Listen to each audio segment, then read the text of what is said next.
اعوذ باللہ من الشیطان الرجیم بسم اللہ الرحمن الرحیم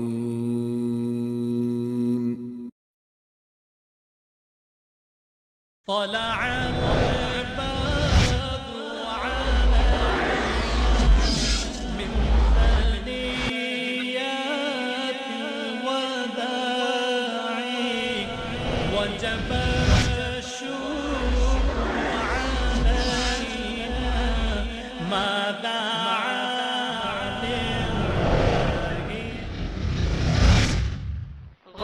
وہ اللہ عز و جل کی عبادت میں کسی کو شریک کیا جائے، اس کی ذات میں شریک کیا جائے، اس کی صفات میں کسی کو حصے دار بنایا جائے، یہ جرم اتنا بڑا ہے کہ اللہ نے اس کو حرام قرار دے دیا۔ غرباء ولغير الله لا نحمل جباه غرباء وارتضيناها شعارا في الحياة۔ اور میرے پیارے حبیب جناب محمد کریم صلی اللہ علیہ وسلم نے بتایا تھا ایک وقت آئے گا بدأ الاسلام غریبا فسيعود كما بدأ، ایک وقت آئے گا کہ اسلام جس طرح غربت سے شروع ہوا تھا غربت میں لوٹ کر رہے گا۔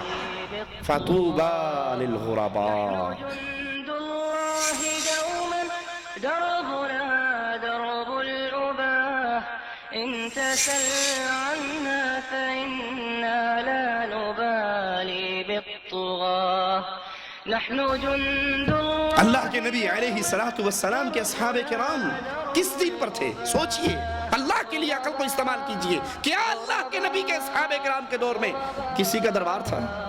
کوئی درگاہ تھی؟ کہیں عرس ہوتا تھا؟ کہیں لکیرانی سرکس لگتی تھی؟ کہیں میلے تھے؟ پکی قبریں تھی؟ قبروں کی پوجا تھی؟ تعویذ گنڈے لکھنے والے مولوی تھے؟ سنمضي للخلود لن نبالي بالقيود، بل سنمضي للخلود۔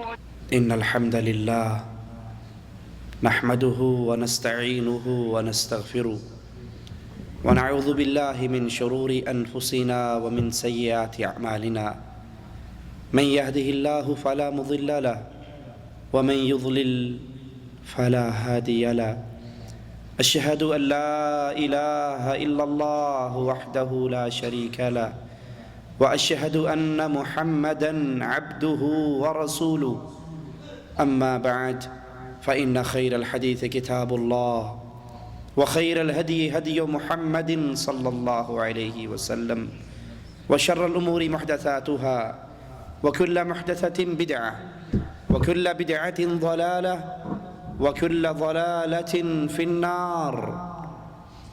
اعوذ باللہ من الشیطان الرجیم، بسم اللہ الرحمن الرحیم، قل تعالوا اتل ما حرم ربكم عليكم الا تشركوا به شيئا وبالوالدين احسانا ولا تقتلوا اولادكم من املاق نحن نرزقكم وإياهم ولا تقربوا الفواحش ما ظهر منها وما بطن ولا تقتلوا النفس التي حرم الله إلا بالحق ذلكم وصاكم به لعلكم تعقلون ولا تقربوا مال اليتيم إلا بالتي هي أحسن حتى يبلغ أشده وأوفوا الكيل والميزان بالقسط لا نكلف نفسا إلا وسعها وإذا قلتم فاعدلوا ولو كان ذا قربى وبعهد الله أوفوا ذلكم وصاكم به لعلكم تذكرون وأن هذا صراطي مستقيما فاتبعوه ولا تتبعوا السبل فتفرق بكم عن سبيله ذلكم وصاكم به لعلكم تتقون۔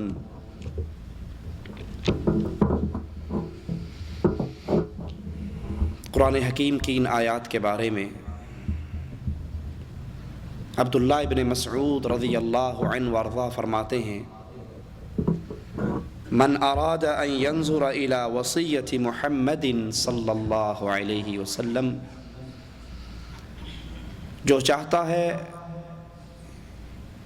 امام الانبیاء، امام اعظم، قائد اعظم محمد کریم صلی اللہ علیہ وسلم کی وصیت کو پڑھے، وصیت کو دیکھے، وہ مالک عز و جل کے قرآن کی ان آیات کی تلاوت کر لے۔ یہ 10 جامع وصیتیں ہیں جو مالک عز و جل نے آپ کی اور میری ہدایت کے لیے اپنے کلام میں اتاری ہیں۔ حدیث میں آتا ہے ابن مسعود رسول اللہ صلی اللہ علیہ وسلم سے سوال کرتے ہیں، اے اللہ کے نبی علیہ الصلاۃ والسلام، سب سے بڑا گناہ کیا ہے؟ اللہ کے نبی علیہ الصلاۃ والسلام فرماتے ہیں ان تجعل للہ ندا وہو خلقک، سب سے بڑا گناہ یہ ہے تو اللہ عز و جل کا شریک بنائے حالانکہ اسی اللہ نے تجھے پیدا کیا ہے۔ صحابی پوچھتے ہیں اس کے بعد کون سا ہے یا رسول اللہ صلی اللہ علیہ وسلم، اس کے بعد کون سا گناہ ہے؟ پیارے حبیب علیہ الصلاۃ والسلام فرماتے ہیں ان تقتل ولدک، تو اپنے بیٹے کو قتل کرے، اپنے بیٹے کو مار ڈالے اس ڈر میں کہ کل کو یہ میرے ساتھ ہی کھانا کھائے گا، یہ میرے کھانے میں سے حصہ مانگے گا، میرا رزق پہلے ہی تھوڑا ہے، میری تنخواہ پہلے ہی کم ہے، بچے زیادہ ہو جائیں گے، یہ حصہ مانگنا شروع کر دیں گے، تو اس ڈر کی وجہ سے اسے قتل کر دے، یہ بہت بڑا گناہ ہے۔ صحابی کہتے ہیں اس کے بعد کون سا گناہ ہے؟ رسول اللہ صلی اللہ علیہ وسلم فرماتے ہیں کہ تو اپنے پڑوسی کی بیوی سے زنا کرے، یہ بہت بڑا گناہ ہے۔ زنا ویسے ہی بہت بڑا گناہ ہے، لیکن جب یہ پڑوسی کی بیوی سے ہو تو اس کی شدت اور حدت اور بڑھ جاتی ہے۔ تو آئیے قرآن حکیم کی ان آیات پہ غور کریں۔ مالک عز و جل فرماتا ہے قل تعالوا، اے نبی ان سے کہو آؤ، اتلو ما حرم ربکم علیکم، میں تمہیں بتاؤں تمہارے اللہ نے تم پہ کن کن کاموں کو حرام کیا ہے، وہ کون کون سے اعمال ہیں جن کو اللہ عز و جل نے حرام قرار دے دیا ہے۔ اس میں سب سے پہلا عمل قرآن حکیم بتا رہا ہے اللہ تشرکو بہ شیئا۔ گناہ بہت ہیں کائنات میں، لیکن گناہوں میں سب سے بڑا گناہ مالک عز و جل کے ساتھ کسی اور کو شریک کرنا، وہ اللہ عز و جل کی عبادت میں کسی کو شریک کیا جائے، اس کی ذات میں شریک کیا جائے، اس کی صفات میں کسی کو حصے دار بنایا جائے۔ یہ جرم اتنا بڑا ہے کہ اللہ نے اس کو حرام قرار دے دیا، اور افسوس یہ جتنا بڑا گناہ ہے آج مسلمان کلمہ پڑھ کر اتنے ہی اس کے اندر گرفتار ہو چکے ہیں۔ یہ مسجدیں جو اللہ کا گھر ہیں، یہ مسجدیں جو اللہ کی وحدانیت کے آوازیں بلند کرنے کے لیے بنتی ہیں، آج انہی مسجدوں سے شرک کی دعوت پھیلتی ہے۔ مؤذن اذان سے پہلے کہتا ہے الصلاۃ والسلام علیک یا نور من نور اللہ، کہ محمد اللہ کے عز و جل کے بندے نہیں، اس کے نور کا ٹکڑا ہیں، اس کے نور کا حصہ ہیں، اس کے نور میں سے جدا ہوئے ہیں۔ یہ اللہ کی ذات کا شرک ہے جس کا آوازہ اس مسجد کے مینار سے بلند ہوتا ہے۔ مالک عز و جل نے حرام کیا اللہ کی عبادت میں کسی اور کو شامل کیا جائے۔ پکارنا اللہ کو اللہ کی عبادت ہے، الدعاء هو العبادہ، دعا ہی تو عبادت ہے، پکارنا ہی تو عبادت ہے۔ افسوس ان مسجدوں سے آج کلمہ پڑھنے والے، نماز پڑھنے والے غیر اللہ کو پکارتے ہیں۔ تقریر ہوتی ہے، نعرہ رسالت یا رسول اللہ کے نعرے نہیں لگتے، نعرہ حیدری یا علی کے نعرے نہیں لگتے، نعرہ غوثیہ یا غوث اعظم کے نعرے نہیں لگتے؟ یہ سب سے بڑا حرام عمل ہے، اللہ تشرکو بہ شیئا، کہ تم اللہ عز و جل کے ساتھ کسی اور کو شریک ٹھہراؤ۔ یہی جرم یہودیوں نے کیا، یہی جرم عیسائیوں نے کیا، سابقہ امتیں یہ جرم کر کے برباد ہو گئی۔ اور آج کڑوی بات ہے لیکن حق کڑوا ہوا کرتا ہے۔ یہ امت مسلمہ، یہ امت محمدیہ پوری دنیا کے خطے میں کونے کونے میں ذلیل ہو رہی ہے۔ اس کی ذلت کی ایک وجہ ہے کہ یہ اپنے رب کی عبادت میں غیروں کو شریک ٹھہراتی ہے۔ کوئی علاقہ دیکھ لو، کہیں ہندوؤں سے مار کھا رہے ہیں، کہیں یہودیوں سے مار کھا رہے ہیں، کہیں عیسائیوں سے مار کھا رہے ہیں، کہیں کوئی قوم ہمیں مار رہی ہے، کہیں کوئی قوم۔ ذلت کی وجہ کیا ہے؟ یہ نہیں کہ ہم تھوڑے ہیں، یہ نہیں کہ ہمارے پاس طاقت نہیں ہے، یہ نہیں کہ ہمارے پاس مال نہیں ہے، جتنے امیر مسلمان ہیں شاید ہی کوئی ہو۔ وجہ کیا ہے؟ سب کچھ ہوتے ہوئے امت مار کیوں کھا رہی ہے؟ کیونکہ امت اللہ کی عبادت میں غیروں کو شریک ٹھہراتی ہے۔ اور افسوس وہ یہ عمل شرک کے نام پہ نہیں کرتی، ایمان کے نام پہ کرتی ہے۔ شرک کو اصل اسلام سمجھ لیا گیا ہے۔ آج اگر کسی کو دعوت دو یہ قبروں کی پوجا، یہ قبروں پہ سجدے، یہ مردوں کو پکارنا یہ حرام ہے، وہ کہتے ہیں یہ مجنون ہے، یہ وہابی ہے، یہ پاگل ہے۔ اصل دعوت انبیاء کی دعوت، توحید کی دعوت آج اس کو دینے والے پاگل اور مجنون کے نام سے جانے جاتے ہیں۔ اور میرے پیارے حبیب جناب محمد کریم صلی اللہ علیہ وسلم نے بتایا تھا ایک وقت آئے گا بدأ الاسلام غریبا فسیعود کما بدأ، ایک وقت آئے گا کہ اسلام جس طرح غربت سے شروع ہوا تھا غربت میں لوٹ کر رہے گا۔ فطوبى للغرباء، اے غریبو تمہارے لیے مبارکباد ہے، اللہم اجعلنا منہم ومعہم۔ اسلام غربت سے چلا، چچا نے کہا یہ پاگل ہے، چچا بات ماننے کے لیے تیار نہیں، ابو جہل ماننے کے لیے تیار نہیں، ابو لہب ماننے کے لیے تیار نہیں۔ مکہ والوں کے سامنے وہ مکہ والے جو امین بھی کہتے تھے، جو صادق بھی مانتے تھے، جب ان کو یہ دعوت دی گئی تو کہا اس پر جادو ہو گیا ہے۔ اسلام غریب، ایک غلام مان رہا ہے، ایک بچہ مان رہا ہے، ایک عورت مان رہی ہے، ایک بوڑھا مان رہا ہے، باقی ماننے کے لیے تیار ہی نہیں۔ فرمایا ایک وقت آئے گا جس طرح اسلام غربت سے شروع ہوا، اسلام پھر غریب ہو جائے گا۔ آج اللہ کی توحید کی دعوت غربت کی دعوت ہے۔ ہزار آدمیوں کے سامنے یہ بات پیش کرو کہ یا علی مدد کا نعرہ لگانا شرک ہے، ہزار میں سے 2 آپ کی بات مانیں گے، باقی کہیں گے پاگل ہے، انہی بزرگوں کے ذریعے تو اوپر جایا جاتا ہے، یہ کہتا ہے ان کو نہ پکارو۔ تو یہ سب سے بڑی اور سب سے پہلی وصیت مالک عز و جل کی اہل ایمان کے لیے، دنیا والوں کے لیے قیامت کی دیواروں تک، اللہ تشرکو بہ شیئا، اللہ کے ساتھ شرک سے اپنے دامن کو صاف کر لو۔ اور اگر یہ دامن میں غلاظت رہی، یاد رکھنا نمازیں پڑھتے رہو، روزے رکھتے رہو، حج کرتے رہو، زکوٰۃ دیتے رہو، جہاد کرتے رہو، پوری دنیا میں لڑتے رہو، جب تک دامن میں شرک کا عقیدہ موجود ہے نہ دنیا سنور سکتی ہے نہ آخرت سنور سکتی ہے۔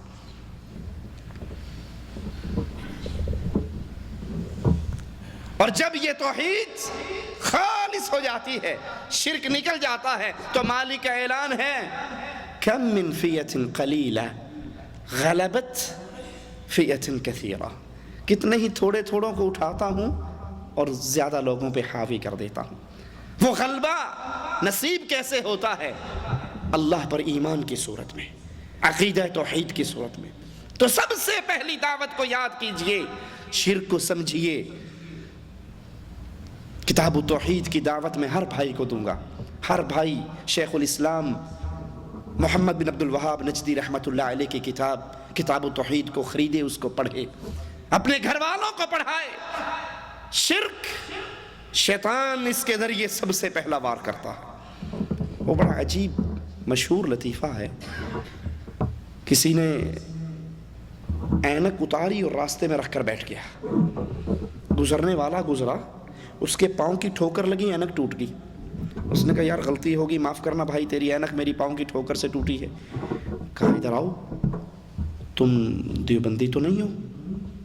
بڑا حیران کہ اینک ٹوٹنے سے اس نے کیسے پہچان لیا میں دیوبندی ہوں؟ کہا ہوں تو دیوبندی، لیکن تو نے کیسے پہچانا؟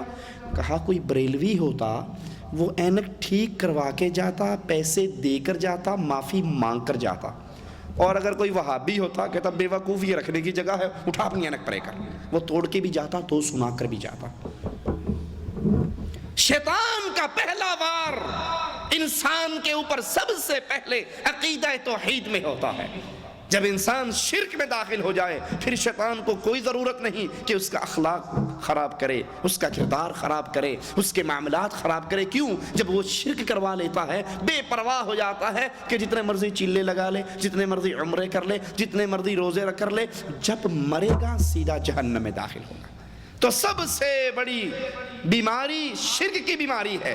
اس کو پڑھیے، اس کو سمجھیے، اس کے لیے وقت نکالیے، اپنے گھر والوں کو پڑھائیے، اور پھر اس دعوت کو لے کر ہر گلی اور کوچے میں پہنچ جائیے کہ لوگوں، اللہ کا پہلا حق یہ ہے اللہ تشرکوا بہ شیئا، اللہ کے ساتھ شرک نہ کرو۔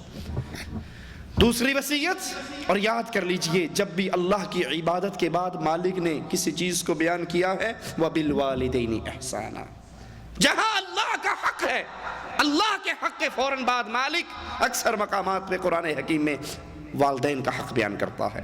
وَقَضَىٰ رَبُّكَ أَلَّا تَعْبُدُوا إِلَّا إِيَّاهُ وَبِالْوَالِدَيْنِ إِحْسَانًا، یہ اللہ کا فیصلہ ہے، عبادت صرف اللہ کی ہوگی، سجدہ صرف اللہ کے لیے ہوگا، طواف عبادت ہے بیت اللہ میں جا کر بیت اللہ کا صرف اللہ کے لیے ہوگا، نظر صرف اللہ کے لیے، نیاز صرف اللہ کے لیے، محبت، خوف، توکل، بھروسہ، امید، یہ سب اللہ کے لیے۔ اور اللہ نے دوسرا حق جو بیان کیا، دوسری وصیت جو کی ہے وَبِالْوَالِدَيْنِ إِحْسَانًا، اپنے والدین کے ساتھ نیک سلوک کرنا۔ یاد کر لیجئے دنیا کی ہر نعمت مل جاتی ہے، بیوی نہیں ٹھیک طلاق دے دو گے اور نکاح ہو جائے گا، بچہ نافرمان ہے اور نکاح کرو گے اللہ اور اولاد دے دے گا، ہر نعمت کو کما سکتے ہو، ہر نعمت کو حاصل کرنے کا کوئی نہ کوئی ذریعہ ہے، لیکن ماں باپ کی نعمت دوبارہ نصیب نہیں ہوتی۔ اور یہ اتنا بڑا جرم ہے کہ اس کی سزا اللہ دنیا میں رہتے ہوئے انسان کو دیتا ہے۔ جو ماں باپ کا نافرمان ہے، جو ماں باپ کا گستاخ ہے، ماں باپ کے نافرمان کو سزا اسی دنیا میں رہتے ہوئے ہو جاتی، مل جاتی۔ اگلے جہان میں جو سزا ہے سو ہے، اسی دھرتی پہ رہتے ہوئے وہ اپنے اس عمل کی سزا دنیا میں پا کے جاتا ہے۔ عبداللہ ابن عباس رضی اللہ عنہما سے کوئی سوال کرنے والے نے کیا کہ ماں باپ کے ساتھ حسن سلوک، احسان قرآن حکیم میں بار بار آیا ہے، تو احسان کا مطلب کیا ہے؟ فرمایا احسان یہ بات کوئی ایک دو جملوں میں نہیں سمجھائی جا سکتی، یہ تو بڑے لمبے معانی کی حامل ہے۔ کہا اچھا اگر احسان اتنے لمبی بات ہے تو پھر یہ بتائیے کہ والدین کی نافرمانی کیا ہے، عقوق والدین کیا ہے؟ ابن عباس رضی اللہ عنہما فرماتے ہیں کہ انسان کے پاس ایک کپڑا ہو، چادر ہو جس پہ مٹی پڑی ہوئی ہو، اور وہ اس کو جھاڑے اور وہ مٹی اڑ کر باپ کے اوپر گر جائے۔ دہراؤں اپنی بات کو، مٹی ہو انسان کے کپڑوں میں اور باپ کے پاس کھڑے ہو کے وہ جھاڑ دے اور مٹی باپ کے سر پہ، باپ کے اوپر گر جائے، اللہ کے ہاں وہ نافرمان لکھ دیا جاتا ہے۔ مالک کیوں کہتا ہے کہ ان کو اف بھی نہیں کہنا؟ اف سمجھتے ہو کیا ہے؟ آپ گرمی میں ڈیوٹی کر کے گھر آئے، امی کہتی ہے جا بیٹا بازار سے دودھ پکڑ لا، آپ دودھ لے کر ابھی آ کر بیٹھے تھے، وہ کہتی بیٹا بھول گئی، وہ تو عصیر بھی چاہیے تھا، عصیر بھی لے کر آؤ۔ آپ کہتے پہلی دفعہ ہی کیوں نہیں بتا دیا، اتنی گرمی میں بار بار کیوں بھیج رہے ہو؟ اچھا چلو کوئی بات نہیں، جاؤ لے کر آؤ۔ آپ جاتے ہو، لے کر آتے ہو، واپس آئے، او بیٹا وہ تو دہی بھی چاہیے تھا، وہ نہیں لائے۔ اب آپ کو بار بار گرمی میں جانا پڑ رہا ہے۔ اف کہنا حرام ہے والدین کو۔ یہ اف کیا ہے؟ تیسری بار جو آپ گئے تو طبیعت میں غصہ آتا نا، یہ جو ہے یہ حرام ہے۔ مالک کہتا ہے یہ سب سے چھوٹا جملہ ہے۔ باپ کی ماں کی کسی بات پہ انسان کو غصہ آئے اور وہ چلتے ہوئے اف، یہ سب سے چھوٹا جملہ ہے۔ اور یہ کہنا ماں باپ کو حرام ہے، وہ بدنصیب کیسا ہے جو بیوی کے کہنے پر ماں کو گھر سے نکال دیتا ہے۔ وہ بدنصیب کیسا ہے جو بیوی کے کہنے پر باپ کو اولڈ ہاؤس میں جمع کروا آتا ہے کہ بڈھا رات کو کھانستا ہے، ہماری نیند خراب ہوتی ہے، بیگم صاحبہ کی نیند خراب ہوتی ہے۔ اے بدنصیب، بیوی تو ایک نہیں 10 مل جائیں گی، لیکن ماں اور باپ دوبارہ نہیں ملے گا۔ تو نہیں سمجھتا جب تو بچہ تھا، رات کو روتا تھا، تیرا باپ تجھے کندھے لگا کے جاگا کرتا تھا، تو پیشاب کر دیا کرتا تھا، سردیوں کی رات میں ماں گیلی جگہ پہ سوتی تھی، تجھے خشک پہ سلاتی تھی، تجھے تکلیف ہو جاتی، ماں باپ ساری ساری رات رو رو کر گزارا کرتے تھے۔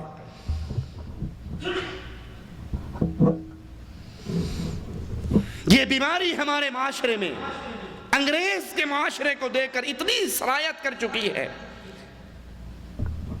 ایدی ہاؤس پاکستان میں کراچی میں بوڑھے ماں باپ سے بھرے ہوئے ہیں، اولڈ ہاؤس بن چکے ہیں۔ بیوی گھر میں آتی ہے، ماں باہر نکل جاتی ہے، بیٹا باہر نکل جاتا۔ اور اس ماں باپ کا حق کیا ہے؟ رسول اللہ صلی اللہ علیہ وسلم کے پاس صحابی آتے ہیں اور کہتے ہیں میں جہاد کے لیے آپ کے پاس، آپ کے ساتھ جانے کے لیے آیا ہوں۔ کہا کیا تیرے ماں باپ زندہ ہیں؟ کہا ہاں، نہ صرف زندہ ہیں بلکہ میں جہاد کے لیے جب نکلا تو وہ رو رہے تھے۔ جہاد سے بڑا کوئی عمل ہے اسلام میں؟ ایمان لانے کے بعد اللہ کے لیے قتال کرنے سے بڑا کون سا کام ہوگا؟ اور وہ قتال بھی آج کر کی لڑائیاں نہیں، بلکہ محمد کریم صلی اللہ علیہ وسلم کی ساتھ رہ کر جنگ ہے، غزوہ ہے۔ اللہ کے نبی گھر سے نکلا ہوں، ماں بھی رو رہی ہے، باپ بھی رو رہا ہے۔ کہا واپس جا، واپس جا، ان کو ہنسا کر آ جیسے تو ان کو رلا کر آیا ہے، اور وہیں رہ کے ان کی خدمت کر، تیرا ان کی خدمت کرنا ہی جہاد ہے۔ یمن سے ایک نوجوان آتا ہے ہجرت کر کے، پوچھتے ہیں کیا تیری ماں زندہ ہے؟ کہا ہاں میری بوڑھی ماں زندہ ہے۔ کہا تجھے حکم ہے نبی کریم کا، واپس جا اور اپنی ماں کی خدمت کر۔ جہاد سے اللہ کے نبی نے واپس موڑا، ہجرت سے اللہ کے نبی صلی اللہ علیہ وسلم نے واپس موڑا۔ اور ہمارے ہاں ماں کو گالی دینا، ماں کو مارنا، ماں کے ساتھ بدتمیزی کرنا، ماں کے ساتھ اونچی آواز میں کلام کرنا، ماں کو ڈانٹنا، تجھے کیا پتا ہے بوڑھی؟ تو کیا جانتی ہے؟ میں جانتا ہوں، میں سمجھتا ہوں، میری بیگم صحیح کہتی ہے، تو غلط کہتی۔ بیویوں کے پیچھے لگ کر ماؤں کا خرچہ بند کر دیتے ہیں، ماؤں سے ملنا بند کر دیتے ہیں، ماں سے ملاقات ختم کر دیتے ہیں۔ یاد کر لو یہ بہت بڑا جرم ہے۔ اور اولاد ہے نا، کل کو تم اس مقام پر پہنچو گے، جو آج اپنے ماں باپ سے کر رہے ہو کل کو یہ تمہارے ساتھ کرے گی۔ ایک بیٹا اپنے باپ کو اٹھا کر ٹوکرے میں ڈال کر سمندر میں پھینکنے کے لیے چلا، جب پھینکنے لگا تو اس نے کہا بیٹا تھوڑا سا آگے کر کے پھینکنا۔ کہا کیوں؟ کہا میں نے اپنے ابا کو یہیں پھینکا تھا، تیرا تجھے اس سے بھی آگے پھینکے گا۔ یہ ماں باپ کوئی چھوٹی چیز نہیں ہے۔ اگر کافر ماں باپ ہے، مسلمان تو بہت دور کی بات ہے، اگر کافر ماں باپ ہے تو کافر ماں باپ کے ساتھ بھی بدتمیزی کی اجازت اسلام نہیں دیتا۔ ابراہیم علیہ السلام کا بابا کافر نہ تھا تو کیا کہا اسے جب اس نے کہا نکل جا میرے سامنے سے، میری آنکھوں سے دور ہو جا، بھاگ جا وگرنہ مار ڈالوں گا، تو اس نے کیا کہا؟ ساری باتیں سن کے یا کافر یا مشرک یا طاغوت یا ضال، کیا جملہ ہے؟ یا ابتی، ابا جان۔ وہ کہہ رہا ہے تو بھاگ جا، آنکھوں سے دور ہو جا، تجھے قتل کر ڈالوں گا، مار ڈالوں گا، اور وہ جواب میں کہہ رہے ہیں ابا جان میں آپ کے لیے ہدایت کی اور مغفرت کی اللہ سے دعا کرتا ہی رہوں گا۔ صرف ایک بات ہے کہ اگر ماں باپ اللہ کی نافرمانی کا حکم دیں، ان کا وہ حکم نہیں ماننا، شرک کی دعوتیں نہیں ماننی، اسلام کے خلاف کوئی عمل کہیں نہیں ماننا، کیونکہ سب سے بڑا حق اللہ کا حق ہے، لیکن اس کے ساتھ ساتھ ماں باپ کے ساتھ بدتمیزی، زبان درازی، اونچا بولنا، ان کو ڈانٹنا، ان پہ ہاتھ اٹھانا، یہ بربادی ہے، یہ بربادی ہے دنیا کے اندر بھی اور یہ بربادی ہے آخرت کے اندر بھی۔ سائل نے پوچھا تھا ماں باپ کا کیا حق ہے، ماں باپ کا کیا حق ہے؟ ماں باپ کا حق سن لیجئے، ایک جملے میں پوری کہانی سمٹ جاتی ہے۔ فرمایا ماں باپ تیرے لیے یا جنت ہیں یا جہنم ہے۔ یہ دولت چھٹ جائے تو پھر اس کا احساس ہوتا ہے، یہ باغ ڈھل جائے، ماں کی قدر پوچھنی ہے تو پوچھو جس کی مر گئی ہے، باپ کی قدر پوچھنی ہے اس یتیم سے پوچھو جس کے سر پہ عید والے دن ہاتھ رکھنے والا کوئی نہیں ہوتا۔ ماں باپ تیرے لیے جنت ہے یا ماں باپ تیرے لیے جہنم ہے؟ سائل پوچھتا ہے مجھ پہ سب سے بڑھ کر حق کس کا ہے؟ فرمایا تیری ماں کا۔ کہا پھر؟ کہا تیری ماں کا۔ کہا پھر؟ کہا تیری ماں کا۔ کہا پھر؟ کہا تیرے باپ کا۔ انسان جو بڑا ہوتا ہے حقوق بڑھ جاتے ہیں، لیکن یاد کر لیجئے ایک امام، اس کی والدہ فوت ہوئی تو بہت روئے۔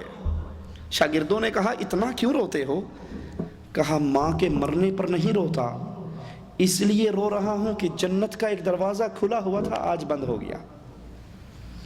ماں کی خدمت کر کے جنت کا ایک دروازہ میرے لیے کھلا تھا، اس کے مر جانے سے آج وہ دروازہ بند ہو گیا ہے۔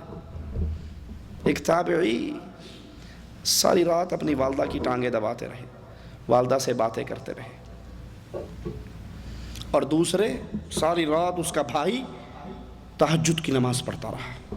سبحان اللہ۔ صبح ہوئی تو کہنے لگے میں نے ساری رات اپنی والدہ کی خدمت کی، ان کی ٹانگیں دبائی، میرے بھائی عمر نے ساری رات نماز اور تہجد میں گزاری، اگر یہ مجھے کہے نا کہ تو تہجد کی نماز کا ثواب تو لے لے اور ماں کی ٹانگیں دبانے خدمت کرنے کا ثواب مجھے دے دے تو اللہ کی قسم کبھی نہیں دوں گا۔ یہ ساری رات رکوع و سجود میں رہا، لیکن ماں کی خدمت کرنے کے اجر و ثواب کو میں اس کے اجر و ثواب سے کم نہیں بہتر سمجھتا۔ یہ ماں ہے، یہ باپ ہے جس کی دعائیں، حدیث میں آتا ہے باپ اولاد کے لیے دعا کرتا ہے تو اللہ بھی اس کو رد نہیں کرتا۔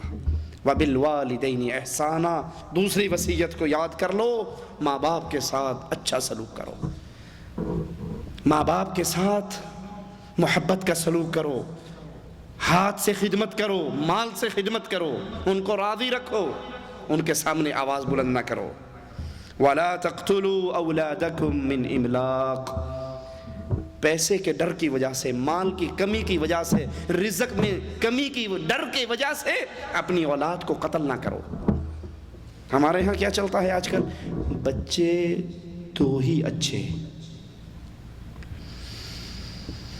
وزارت بہبود آبادی کا اشتہار ایک دفعہ دیکھنے کا موقع ملا تو اس میں اشتہار آیا، ایک طرف خرگوش ہے، اس کے کافی سارے بچے ہیں، اور ایک طرف انسان ہے، اس کا ایک بیٹا ایک بیٹی، دو ہیں بس۔ اب وہ سوال کرتا ہے خرگوش عقل مند ہے یا انسان؟ خرگوش جس کے لائن لگی ہوئی بچوں کی، اور انسان کے صرف دو ہیں۔ اب سائل سوال کرتا ہے خرگوش عقل مند ہے یا انسان؟ اب خود ہی جواب دیتے ہیں وہ کہ یقیناً انسان عقل مند ہے جو آبادی پہ کنٹرول کرتا ہے، بچے دو ہی اچھے، یہ خرگوش تو پاگل اور مجنون ہے جس کو تمیز ہی نہیں ہے، عقل ہی نہیں ہے، بے وقوف ہے، یہ بچوں کی لائن لگاتا جاتا ہے۔ یہ عقیدہ قرآن و حدیث کے خلاف ہے۔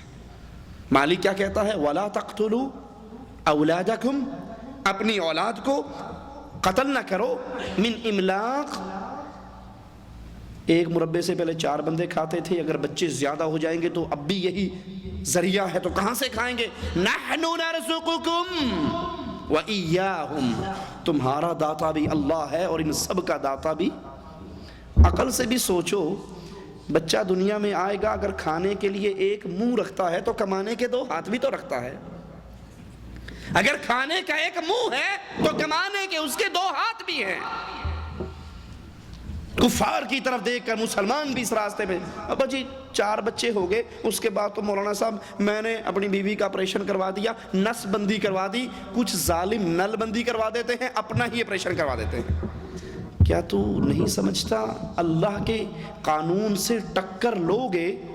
تو کہتا ہے 2-4 بچے ہو گئے، میری فیملی پوری ہوگی، 2 بیٹے 2 بیٹیاں، اللہ ان 4 کو موت دے دے تو کیا کرے گا؟ اور کتنے ہی ہم نے ایسے کیس دیکھے ہیں، میاں بیوی دونوں نے اپنا سسٹم ختم کروایا، 2-3 بچوں کے بعد ایکسیڈنٹ ہوا، سارے بچے مر گئے، اب یہ ڈنڈے بجاتے پھر رہے ہیں۔ تو یہ اللہ پر توکل کے خلاف ہے کہ انسان اپنی اولاد کو اپنی بیویوں کی نس بندی کروا دے، منصوبہ بندی کروا دے، اس ڈر سے کہ اولاد زیادہ ہو جائے گی، وسائل اتنے نہیں ہیں۔ مالک کہتا ہے رازق میں ہوں، اور مالک کے خزانوں میں کمی نہیں آیا کرتی، اس کے خزانے وَلِلَّهِ خَزَائِنُ السَّمَاوَاتِ وَالْأَرْضِ، زمین و آسمان کے سارے خزانے اللہ عز و جل کے کنٹرول میں۔ اپنی بیویوں کو تعلیم دو، سمجھاؤ، رسول اللہ صلی اللہ علیہ وسلم کی حدیث بتاؤ، جنتی عورت کا تعارف کرواتے ہوئے اس کی صفات میں سے اللہ کے نبی نے ایک صفت یہ بھی بیان کی ہے کہ وہ زیادہ بچے پیدا کرنے والی۔ آپ نے فرمایا شادیاں کرو، زرخیز عورتوں سے شادیاں کرو جن کی اولاد زیادہ ہو، تاکہ قیامت کے دن میں اپنی امت کی کثرت پہ فخر کروں گا۔ یہ سوچ کفار کی سوچ ہے، بچے 2 ہی اچھے، یہ مسلمان کی سوچ نہیں۔ وَلَا تَقْرَبُوا الْفَوَاحِشَ مَا ظَهَرَ مِنْهَا وَمَا بَطَنَ، بے حیائی کے جتنے طریقے ہیں ان کے قریب نہ جاؤ، ان سے دور ہو جاؤ۔ وہ اعلانیہ ہوں، چھپے ہوئے ہوں، یا بالکل اوپن ہو، پبلک کے سامنے بھی بے حیائی کی بات نہ کرو، اور تنہائی کے اندر بھی ہو تب بھی گناہوں سے بچ جاؤ۔ صحیح بخاری میں عبداللہ ابن مسعود بیان کرتے ہیں کہ رسول اللہ صلی اللہ علیہ وسلم نے فرمایا لا احد اغیر من اللہ، اللہ سے زیادہ غیرت والا اور کوئی نہیں۔ وَلِذَلِكَ حَرَّمَ الْفَوَاحِشَ مَا ظَهَرَ مِنْهَا وَمَا بَطَنَ، اسی لیے اللہ نے بے حیائی کے سارے کاموں کو حرام کیا ہے۔ بے حیائی کے کاموں کے قریب بھی نہ جاؤ۔ کیا مطلب؟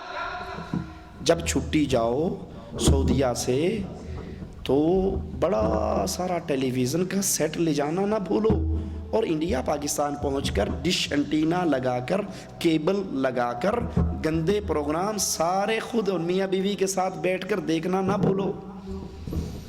یہی مطلب ہے نا اس کا۔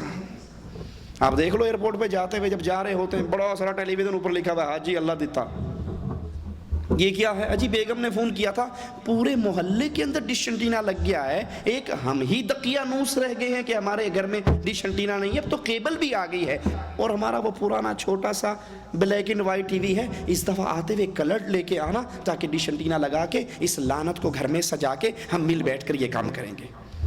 اللہ عز و جل نے برائی اور بے حیائی کے کاموں کو حرام کیا ہے، وہ کھلے ہوئے ہوں تب بھی حرام ہے، اور وہ چھپے ہوئے ہوں تب بھی حرام ہے۔ مالک عز و جل فرماتا ہے وَلَا تَقْتُلُوا النَّفْسَ الَّتِي حَرَّمَ اللَّهُ إِلَّا بِالْحَقِّ، کسی جان کو ناجائز قتل نہ کرو، الا بالحق، ہاں حق کے ساتھ قتل کرنا جائز ہے انسانوں کو، اس کے علاوہ کسی حال میں قتل کرنا جائز نہیں۔ حق کے ساتھ کیسے؟ شادی شدہ زنا کرے تو شریعت اس کو رجم کرنے کا حکم دیتی ہے، یہ قتل حق کے ساتھ ہے۔ کسی نے کسی کو قتل کیا، قصاص کے اندر بدلے کے طور پہ اس کو مار دیا جائے گا، یہ حق کے ساتھ قتل ہے۔ اور مسلمان اسلام لانے کے بعد مرتد ہو جائے، اسلام کی کسی چیز کا انکار کر دے، مرتد ہو جائے، اسلام سے خارج ہو جائے، اب اس مرتد کو قتل کر دیا جائے گا۔ یہ 3 طریقے حق کے ساتھ قتل کے ہیں، اس کے علاوہ شریعت کسی کو قتل کرنے کی اجازت نہیں دیتی۔ اور اسی لیے رسول اللہ صلی اللہ علیہ وسلم نے فرمایا قیامت کے قریب قتل کا فتنہ بڑھ جائے گا۔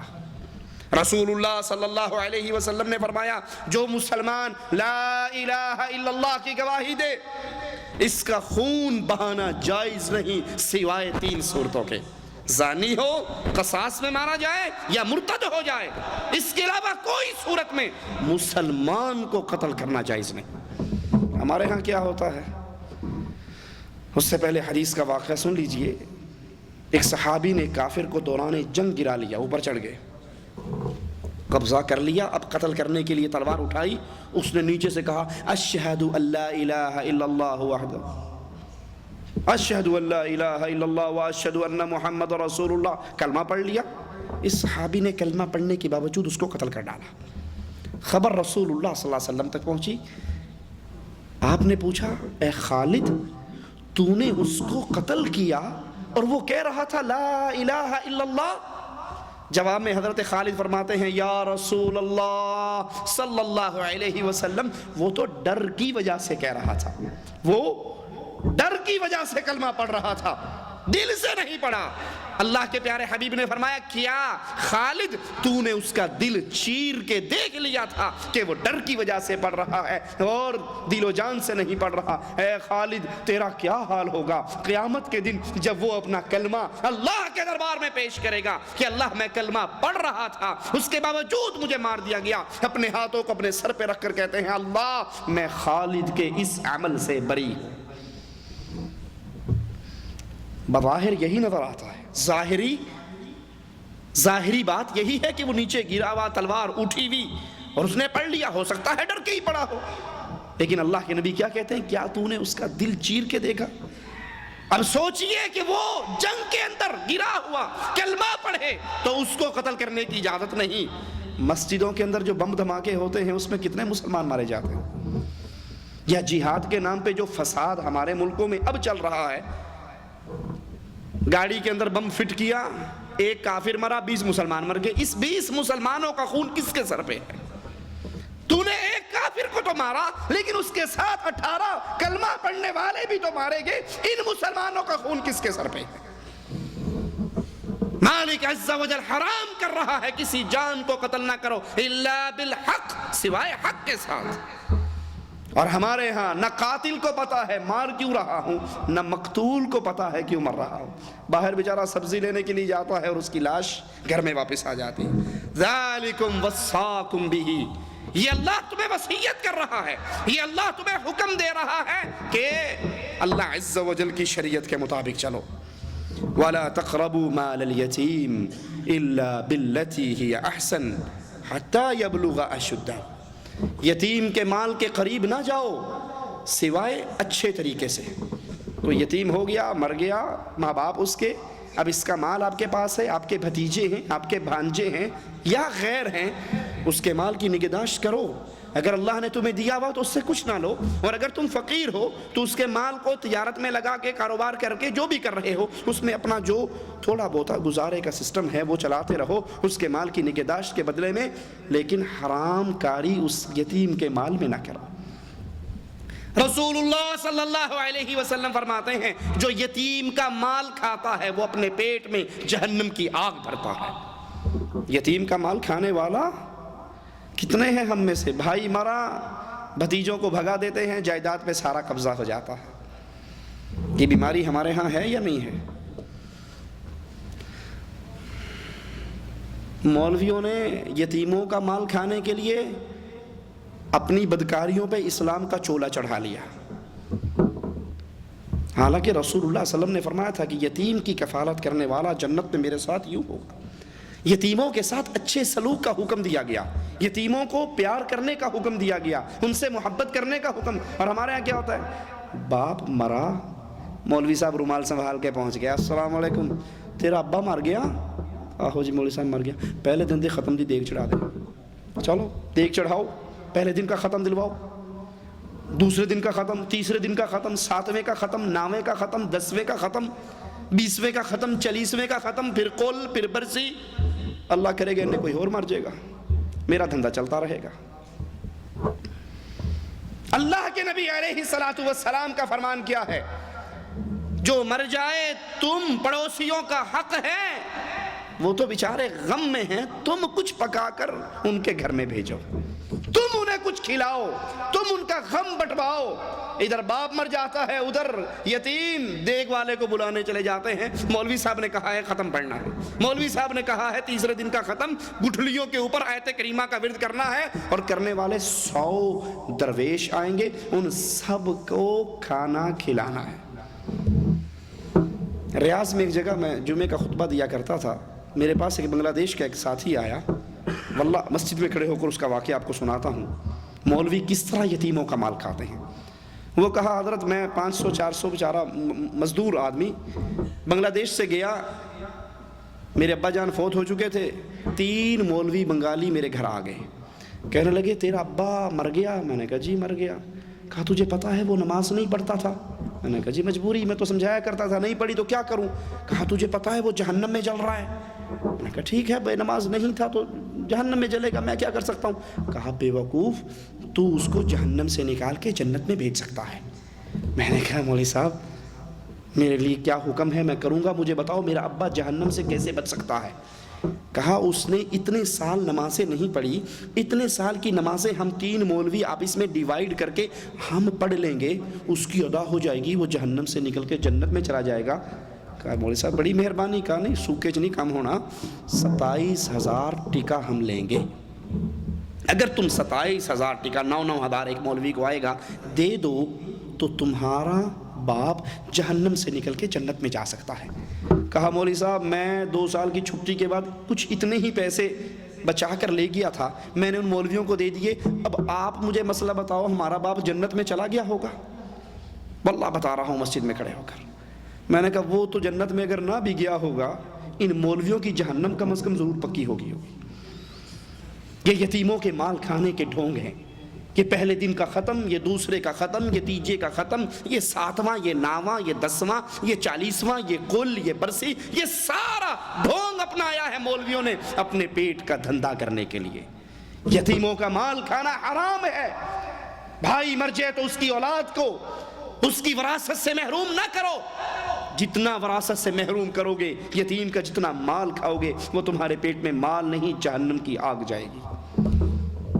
نہ اس کا نام اسلام کا نام لے کے ان غریبوں کا مال کھاؤ، اور نہ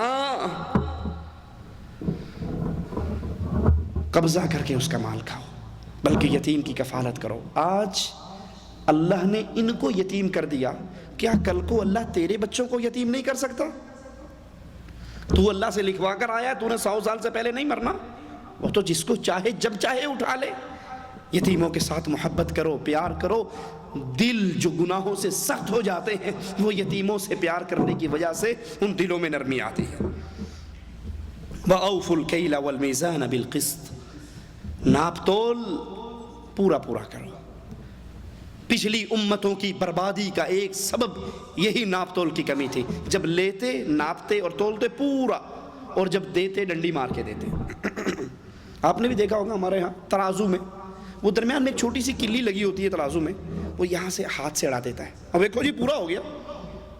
کسائی سے گوشت لینے جاؤ 1 کلو، اور گھر میں بھی کانٹا رکھ لو، کبھی بھی کلو نہیں نکلے گا، الا من رحم ربی۔ وہ جب تھوڑا سا کم ہوتا ہے 2-3 بوٹیاں اتنی زور سے پلڑے میں پھینکتا ہے یوں کر کے کہ پلڑا اپنے آپ زور سے جھکتا ہے، بس وہ جھکتا ہے تو کیس اٹھا لیتا ہے، دیکھو جی کلو ہو گیا پورا، ہیلو۔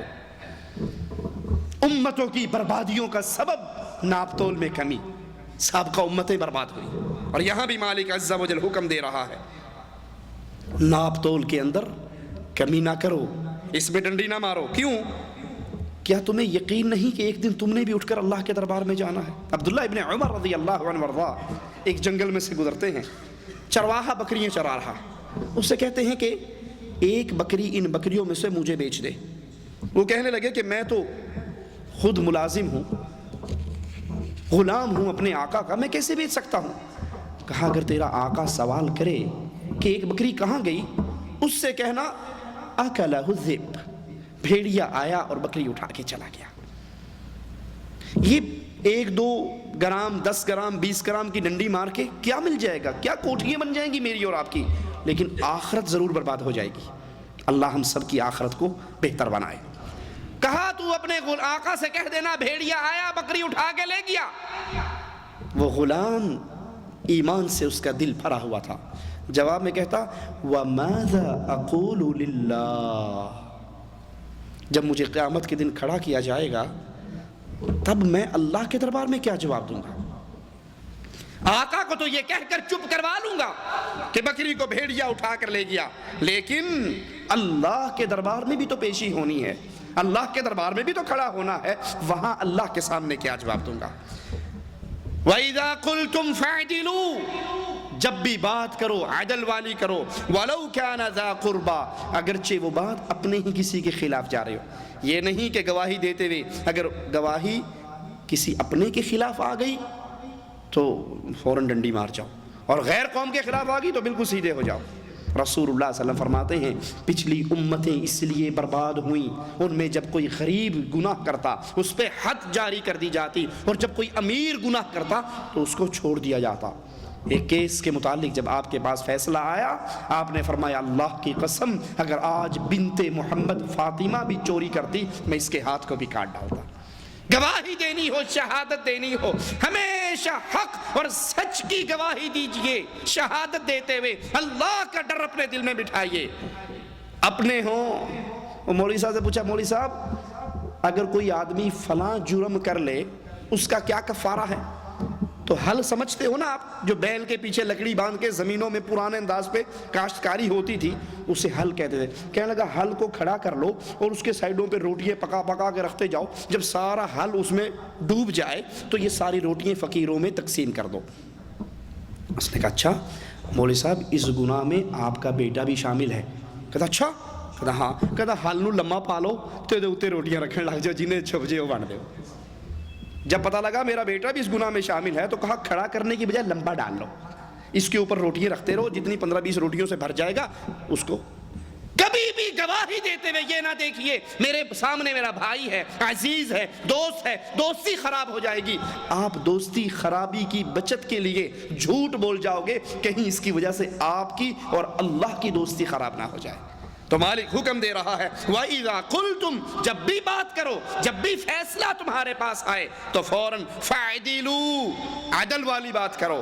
وَلَوْ كَانَ ذَا قُرْبَى, اگرچہ یہ فیصلہ کسی قریبی کے خلاف کیوں نہ جاتا ہو. وَبِعَهْدِ اللَّهِ أَوْفُوا, اللہ کے وعدے کو پورا کرو, اللہ کے ساتھ کیے ہوئے عہدوں کو پورا کرو. اللہ کے نام پہ کوئی عہد کر لو اس کو بھی پورا کرو. آپ سے اور مجھ سے ایک عہد میرے اللہ عز و جل نے لیا ہے عالم ارواح کے اندر. قرآن حکیم خبر دیتا ہے عالم ارواح میں اللہ نے سب سے عہد لیا. پوچھا الستو بربکم, الستو بربکم, کیا میں تمہارا رب نہیں ہوں؟ قالوا بلا شہدنا, سب نے گواہی دے کر کہا کہ اللہ تو ہمارا رب ہے. وہ قبروں کو پوچھتے ہوں, وہ مندروں کو پوچھتے ہوں, عالم ارواح میں وہ اللہ سے عہد کر کے آئے ہیں کہ ہم مانتے ہیں اے اللہ تو ہمارا رب ہے. مالک نے کہا پھر 2 بہانے قیامت کے دن میں نہیں سنوں گا. 2 بہانے قیامت کے دن اللہ نہیں سنے گا. کون کون سے؟ پہلا بہانہ انا کنا عن ھذا غافلین, انا کنا عن ھذا غافلین, ہمیں تو پتہ ہی نہیں لگا اللہ دین کا, قرآن پڑھ ہی نہیں سکے, حدیث کو دیکھ ہی نہیں سکے, ترجمہ غور ہی نہیں کیا, ہم تو اس دین سے غافل رہے. صبح ڈیوٹی پہ جاتے تھے, رات کو آتے تھے, تھکے ٹوٹے گر کے سو جاتے تھے. اللہ ہم دین سے غافل رہے, ہمیں سزا نہ دے. کیا خیال ہے ہم میں سے کتنوں کا یہ بہانہ ہے کہ ہمیں ٹائم ہی نہیں ملتا؟ ایک نماز جو ہم دن میں 5 مرتبہ پڑھتے ہیں, میں اپنے نفس سے پوچھوں, آپ اپنے دل سے پوچھئے, ہم میں سے کتنے ہیں جنہوں نے اپنی آنکھوں سے صحیح بخاری صحیح مسلم کھول کر رسول اللہ کی نماز کا طریقہ, کتنے ہیں؟ اللہ جزائے خیر دے مملکت سعودی عربیہ کے حکمرانوں اور ذمہ داران کو. قرآن حکیم مجمع ملک فہد سے ہر زبان میں نکل چکا, اردو میں ہے, بنگلہ دیش میں ہے, کشمیری میں ہے, ہر زبان پشتو میں ہے. اب بھی کوئی یہ کہے کہ ہمیں موقع نہیں ملا, ہمیں ٹائم نہیں ملا, تو کیا یہ بہانہ اللہ کے سامنے چلے گا ہمارا؟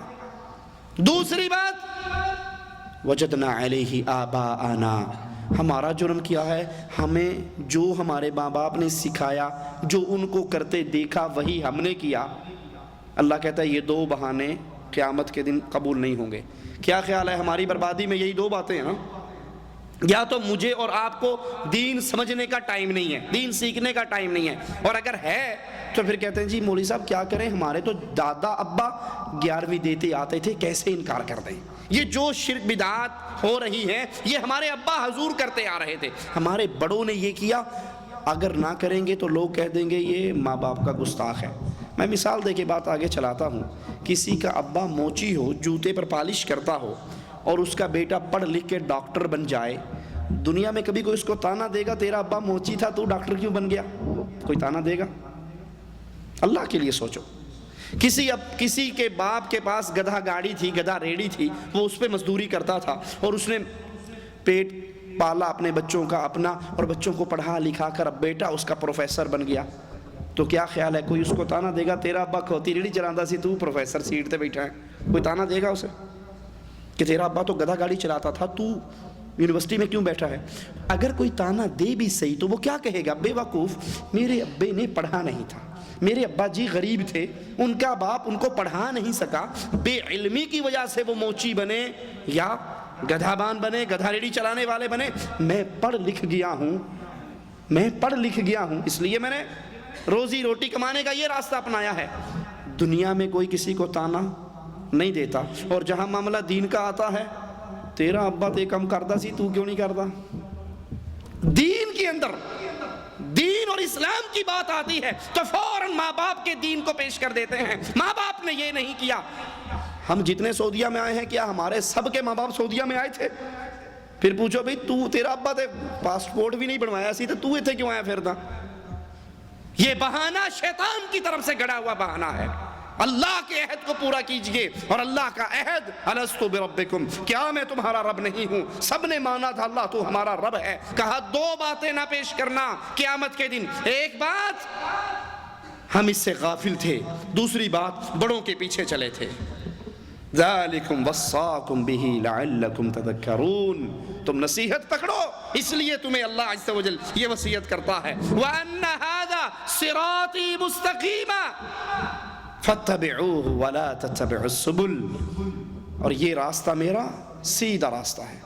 وَأَنَّ هَذَا صِرَاطِي مُسْتَقِيمًا، رسول اللہ صلی اللہ علیہ وسلم نے ایک سیدھی لائن لگائی، حدیث میں آتا ہے سیدھی لائن لگائی، پھر اس کے سائیڈوں پر لائنیں لگائی، اور سیدھی لائن لگا کر کیا کہا؟ ہذا صراطی مستقیما، محمد کریم صلی اللہ علیہ وسلم کا راستہ یہ سیدھا راستہ ہے. فاتبعوہ، تم اس راستے پر چلو. سائیڈوں پر جو لائنیں لگائی، کہا ہر راستے پر شیطان بیٹھا ہے، ہر راستے پر شیطان بیٹھا ہے، وہ تمہیں گمراہ کرنا چاہتا ہے. ان دائیں بائیں کے راستوں پر نہ چلنا. میں اللہ کے لیے آپ سے ایک سوال کرتا ہوں، شیطان اگر اوریجنل شکل میں شیطان کے روپ میں آ کر دعوت دے تو کیا خیال ہے کوئی اس کی بات مانے گا؟ بولو.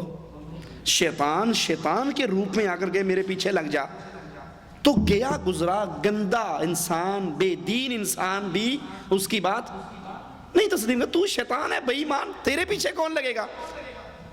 پھر شیطان کس روپ میں آتا ہے؟ بولو.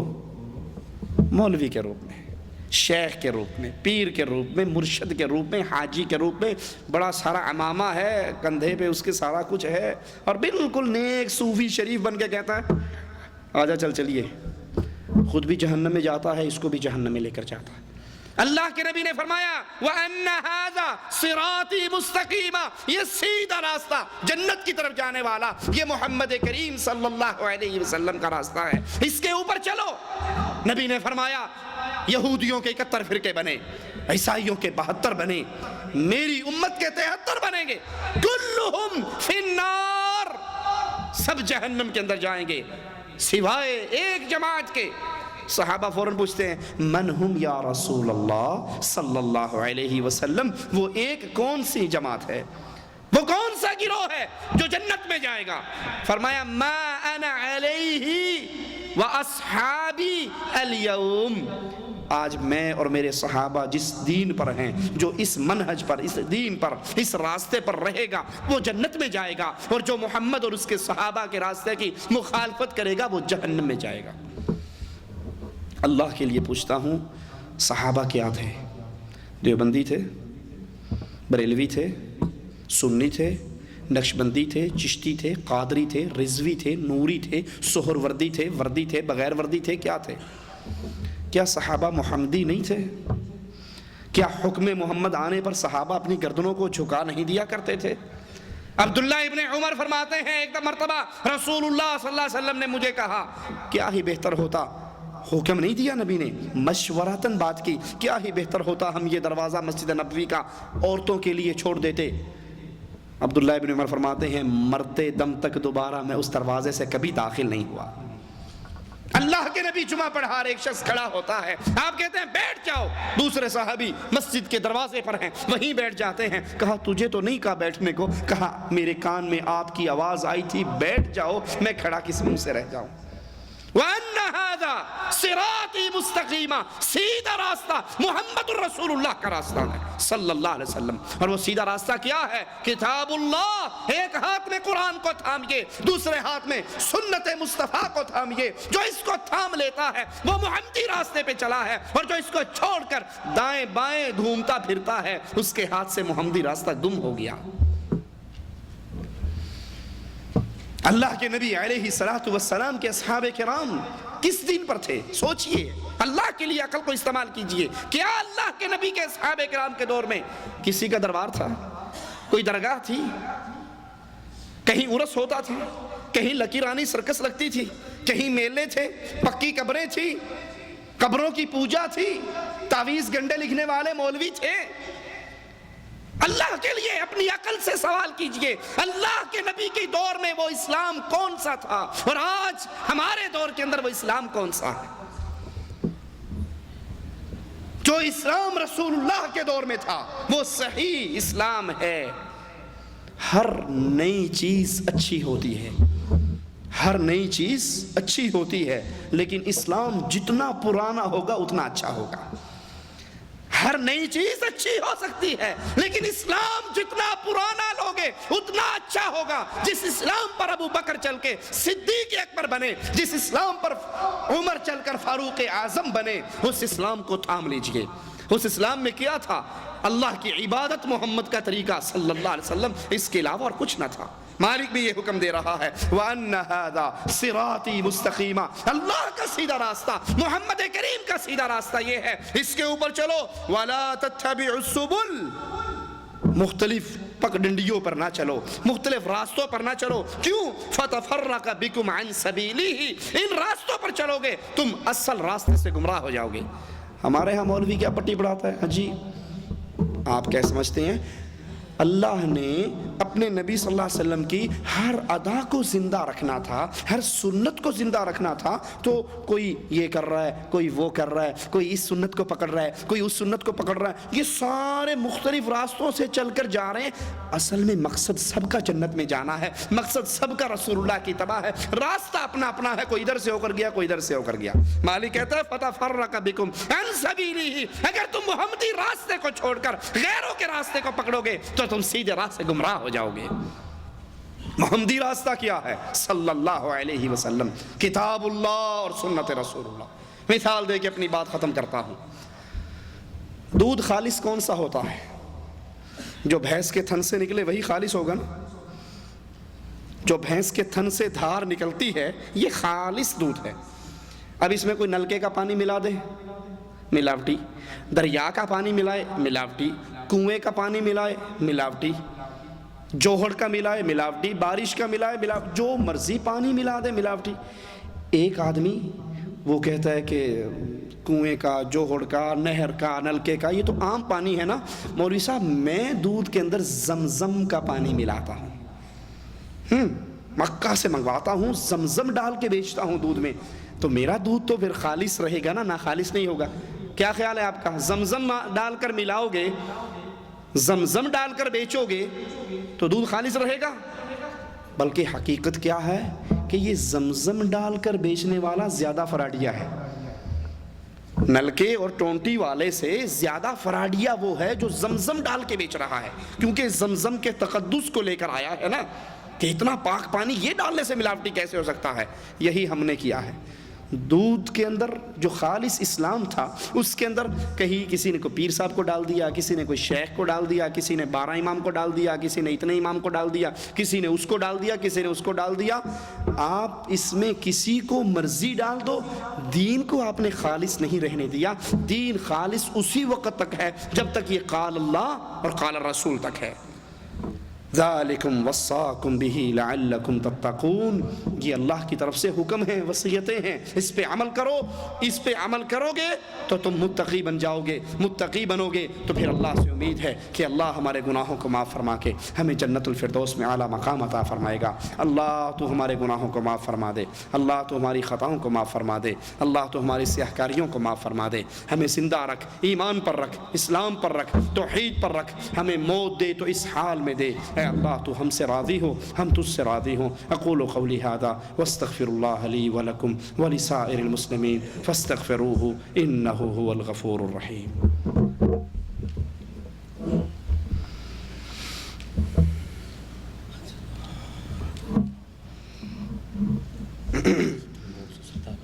بچوں کی اچھی تربیت کرنے کے لیے وقفہ کرنا جائز ہے ناجائز ہے؟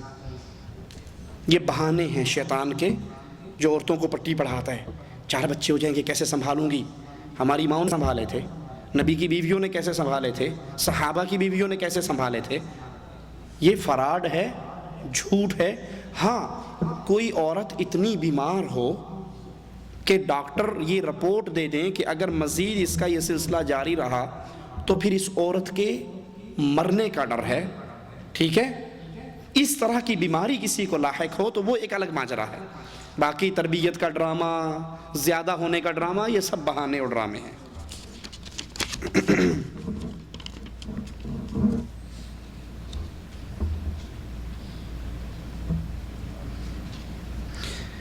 میرے 4 بچے ہو چکے ہیں، کسی ایک کا بھی حقیقہ نہیں کروایا، اب سب کا اکٹھا کوئی گائے بھینس کی شکل میں 4 کا ایک وقت میں ہو سکتا ہے۔ اللہ نے مال دیا ہے تو آپ ان کی طرف سے کر دیں، یہ صدقہ ہوگا، کیونکہ اس عقیقے کا وقت گزر چکا ہے۔ 7ویں دن سنت ہے عقیقہ کرنا، اور اگر وہ بڑے ہو چکے ہیں، اگر آپ کریں گے تو صدقے کا ثواب انشاءاللہ ملے گا۔ اگر جن یا شیطان کا آسیب ہو اور کوئی بھی آسیب زدہ ہو تو اس کے لیے اس کو کیسے ٹھیک کریں؟ تعویذ کی ضرورت نہیں پڑتی، صرف دعا کرنے سے تو جن شیطان نہیں چھوڑے گا، تو کیا کریں؟ تعویذ کرنے سے چھوڑ دے گا؟ ہاں، شیاطین اور جنات کا علاج اللہ مالک کا یہ قرآن ہے۔ شیاطین اور جنات کا علاج اللہ مالک کا یہ قرآن ہے۔ تعویذ تو مولوی کے پیٹ کا دھندا ہے، اسے پتہ ہے خالی پھونک ماروں گا نا، دم کر کے خالی نے کیتا تو کچھ ہے نہیں، تو پیسے ہیں لے لے، کچھ لکھ کر دوں گا تو کہیں گے بھی محنت ہوئی ہے، کچھ سائن ہوئے ہیں، سیاہی لگی ہے۔ اب تو مولوی اتنے زیادہ ایڈوانس ہو گئے ہیں، تعویذوں کے لیے انہوں نے مہریں چھاپ کے رکھی ہوئی، اب لکھتے نہیں، وہ دور گیا، ایڈوانس آ گیا نا، اب ٹھپا لیا مارا اور دے دیا، ٹھپا لیا اور مارا اور دے دیا، ٹھیک ہے۔ رسول اللہ صلی اللہ علیہ وسلم نے فرمایا کسی کے گھر سورۃ بقرہ پڑھی جائے روزانہ تو شیطان وہاں سے بھاگ جاتا ہے۔ یہ طریقے ہیں، قرآن کو پڑھیے، سورۃ بقرہ کو پڑھیے، رقیہ شرعیہ بازار سے کیسٹ ملتی ہے، کتاب ملتی ہے، وہ گھر میں چلائیے، اس دعاؤں کو پڑھیے، مریض کے کان میں آیت الکرسی پڑھیے، سورۃ فاتحہ پڑھیے، تو انشاءاللہ شیاطین بھاگ جائیں گے۔ شیاطین آتے کیوں ہیں یہ بھی غور کر لو۔ جب گھر کے اندر ڈش انٹینا لگا ہوا ہوگا، بے پردگی ہوگی، بے حیائی ہوگی، گانے باجے ہوں گے، تو یہاں شیطان نہیں آئے گا تو اور کون آئے گا؟ رحمت کے فرشتے تو پہلے ہی گھر میں داخل ہوتے ہی بہت بڑی بتوں سے پورا گھر سجا ہوا ہے، یہ عمران خان ہے، یہ وسیم اکرم ہے، یہ عرفان پٹھان ہے، اور یہ کوئی اور خان ہے، مسجد میں کھڑے ہو کے ان کا نام نہیں لیا جا سکتا، جو ادھر کے خان ہیں۔ تو فلمی اداکاراؤں، کنجروں کنجریوں کی تصویروں سے جب میرا گھر بھرا ہوا ہوگا تو رحمت کا فرشتہ آئے گا؟ جب رحمت کا نہیں آئے گا تو پھر وہاں پر جادو ہی ہوگا، شیطان ہی آئے گا، تو اور کیا آئے گا؟ والدین کی خدمت کرنا ہے، والدین کا انتقال ہو چکا ہے، سوتیلی ماں ہے، اس کے ساتھ کیا سلوک کیا جائے؟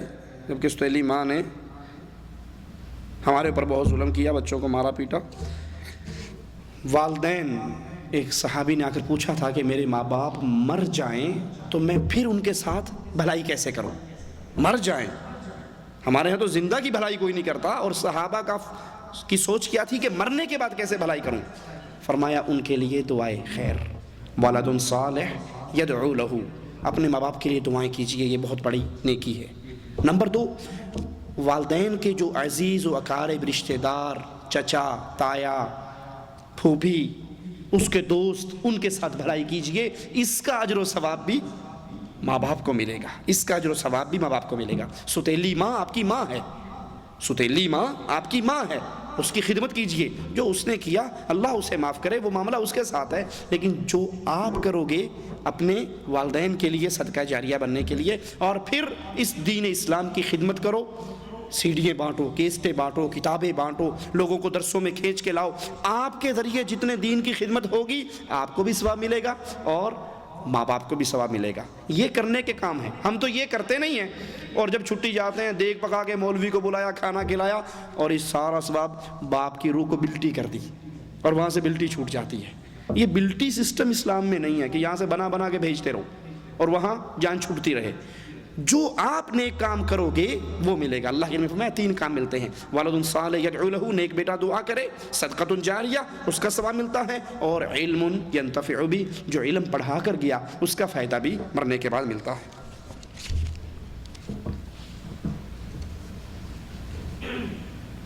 کیا بچہ 2 سال کا ہونے سے پہلے اس کا دودھ چھڑایا جا سکتا ہے؟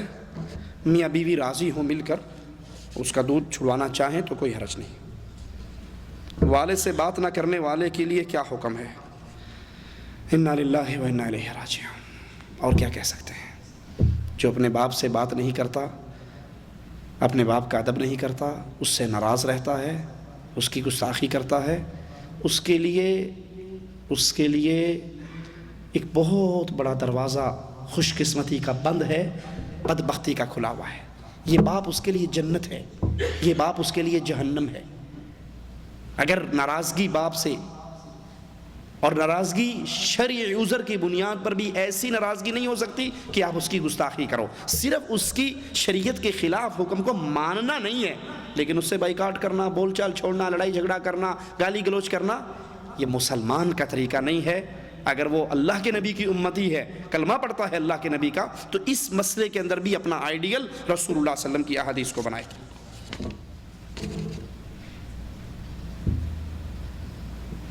والدین کی وفات کے بعد اولاد کچھ کرنا چاہے، دعائے خیر کرے اس کے لیے. ولد صالح یدعو لہ،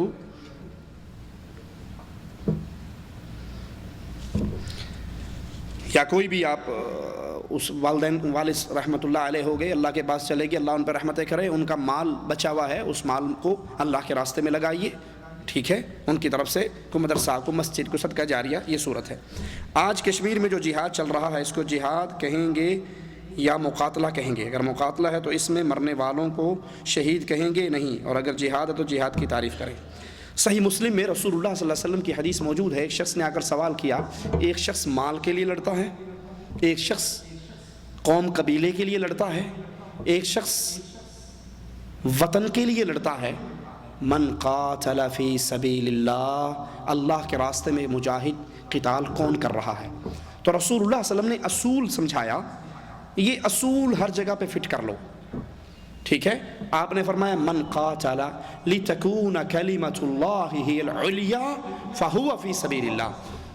جو اس لیے لڑائی لڑے، جو اس لیے جنگ کرے کہ اللہ کی توحید، لتکون کلمۃ اللہ، اللہ کا کلمہ، اللہ کی توحید، لا الہ الا اللہ کی حکومت غالب آئے، فہو فی سبیل اللہ، یہ اللہ کے راستے کا مجاہد ہے. اور اس کے علاوہ کوئی وطن کی آزادی کے لیے لڑتا ہے، کوئی قوم اور قبیلے کے لیے لڑتا ہے، مال اور دولت کے لیے لڑتا ہے، تو وہ جہاد فی سبیل اللہ نہیں ہے.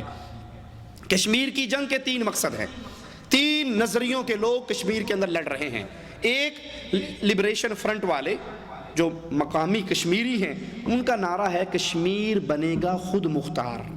میں نے خود ان کے نعرے کئی پہاڑیوں پر پڑھے ہیں آزاد کشمیر میں سے گزرتے ہوئے، کوٹلی سائڈ پر. وطن یا موت، وطن یا قبر، وطن یا کفن. ان کی جنگ کفر کی جنگ ہے، وطنیت کی جنگ ہے، یہ جہاد فی سبیل اللہ نہیں ہے. دوسرا گروہ مفتی سعید عبداللہ گروپ، میر وائز گروپ، جو انڈیا کے ساتھ الحاق چاہتے ہیں.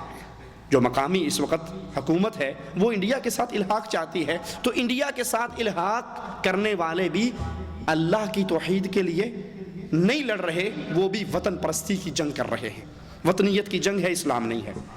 کڑوی بات ہے لیکن مجبور ہوں، مسجد میں کھڑا ہوں، ڈنڈی نہیں مار سکتا، جھوٹ نہیں بول سکتا. قیامت کے دن آگ کی لگام پہنائی جائے گی اس مولوی کو جو لوگوں کے ماتھوں پہ پڑنے والے بل کو دیکھ کر مسئلہ بدل جاتے ہیں. مسجد میں کھڑا ہوں، جھوٹ نہیں بول سکتا، پوچھا گیا ہے تو مجبور ہوں جواب دینے پر۔ جو پاکستان سے لوگ جا کے کشمیر میں لڑ رہے ہیں، جن کو ISI لڑوا رہی ہے، پاکستانی فوج لڑوا رہی ہے، ان کی ٹریننگ پاکستانی فوج کرواتی ہے، ان کے ٹریننگ سینٹر وہ چلاتی ہے، ان کو چندہ وہ دیتی ہے، فنڈنگ وہ دیتی ہے، ان کے رسالے وہ چھپواتی ہے، ان کے خرچے وہ اٹھواتی ہے، بندہ اندر جا کے مر جاتا ہے، 40,000 روپے تنظیم کو پاکستانی فوج دیتی ہے۔ ان کا نظریہ کیا ہے؟ کشمیر بنے گا، بولو، کوئی پاکستانی نہیں بیٹھا یہاں پر، کشمیر بنے گا، کشمیر بنے گا پاکستان۔ تو کشمیر بنے گا پاکستان کس چیز کے لیے لڑ رہے ہیں؟ پاکستان کے لیے۔ تو وطن کی جنگ ہے، اسلام نہیں ہے، توحید نہیں ہے، کفر کی جنگ ہے، وطنیت کی جنگ ہے۔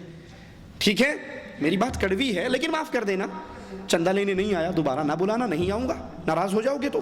لیکن یاد کر لو، یاد کر لو، ہمارے پاکستان لاہور میں نے دیکھا ہے کئی تنظیموں کے جلسوں کو اشتہار چھپتے ہیں، تکمیل پاکستان، استحکام پاکستان، کہ کشمیر کی جنگ تکمیل پاکستان کی جنگ ہے، کشمیر کی جنگ استحکام پاکستان کی جنگ ہے۔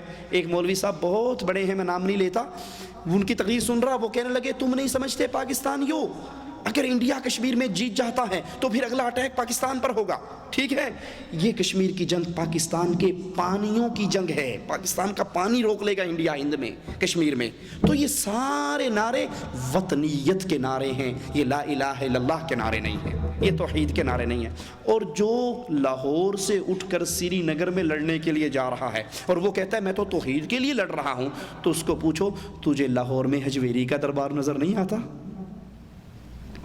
تجھے لاہور میں گھوڑے شاہ کا دربار نظر نہیں آتا؟ لاہور میں پھیلتا ہوا شرک اور کفر نظر نہیں آتا؟ اپنے گھر میں آگ لگی ہے، کسی کی جھوپڑی کی آگ بجھانے جا رہا۔ ٹھیک ہے، تو جنگ ہوتی ہے لا الہ الا اللہ کے لیے جو لڑی جائے، وہ توحید کی جنگ ہے۔ وطنیت کی جنگیں سیاسی جنگیں ہیں، اور اس میں اگر کوئی مارا جاتا ہے وہ اپنے اپنے ایمان اور عقیدے پہ اٹھایا جائے گا۔ مواحد مرے گا، رسول اللہ صلی اللہ علیہ وسلم نے فرمایا من قتل دون عرضه فهو شہید، من قتل دون ماله فهو شہید، جو جان بچاتے ہوئے مارا گیا شہید ہے، جو عزت بچاتے ہوئے مارا گیا وہ شہید ہے، جو مال بچاتے ہوئے مارا گیا وہ شہید ہے۔ اپنے اپنے مواحد مرے گا تو جنتی ہے، مشرک مرے گا تو وہ کشمیر میں مرے، افغانستان میں مرے، عراق میں مرے، جہاں مرضی مر جائے، یا علی مدد کہنے والا مرے گا تو سیدھا جہنم میں، غریب نواز کا بندہ مرے گا تو جہنم میں، کشمیر میں لڑنے کی وجہ سے وہ جنتی نہیں ہو سکتا۔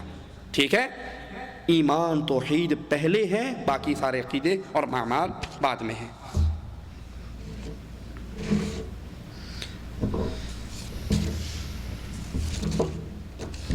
یہ بھائی سفید کاغذ کیوں بھیج رہے ہیں؟ میں لکھ کے سوال آپ کو دوں کیا؟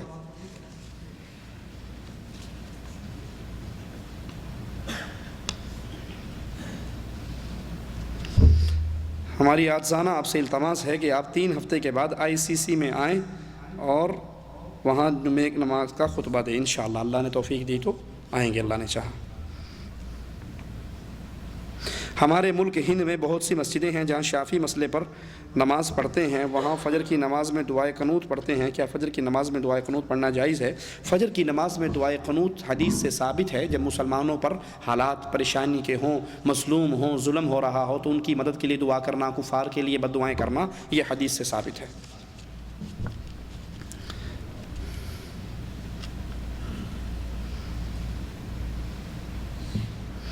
ایک آدمی داڑھی کٹاتا ہے، میں نے کہا یہ غلط کرتے ہو، داڑھی چھوڑ دو۔ اس نے کہا میری مجبوری ہے کیونکہ میں خود حجام ہوں، لمبی داڑھی رکھ کر کیسے یہ کام کروں گا؟ تو بھائی وہ جو کام کر رہا ہے وہی حرام ہے۔ حجام کا کام، نائی کا کام، اگر وہ سر کے بال کاٹنے کے ساتھ ساتھ داڑھی شیو کرتا ہے، اس کا رزق حرام ہے۔ اپنے اس گناہ کے کاروبار سے توبہ کرے اور داڑھی کاٹنے سے بھی توبہ کرے۔ تصوف اور احسان میں کیا فرق ہے؟ احسان اللہ کی ایسے عبادت کی جائے کہ جیسے بندہ اللہ کو دیکھ رہا ہے۔ فَإِن لَمْ تَكُنْ تَرَاهُ فَإِنَّهُ يَرَاكَ۔ ایمان کا یہ درجہ نہ مل سکے تو پھر کم از کم یہ خیال رکھے کہ اللہ تو مجھے دیکھ رہا ہے، اللہ تو مجھے دیکھ رہا ہے۔ تصوف کفر کا نظریہ ہے، تصوف کفر کا نظریہ ہے۔ صوفیاء کرام انہوں نے جو عقائد ہمارے بر صغیر میں اور عرب میں پھیلائے ہیں وہ عقائد اسلام سے یوں ٹکراتے ہیں۔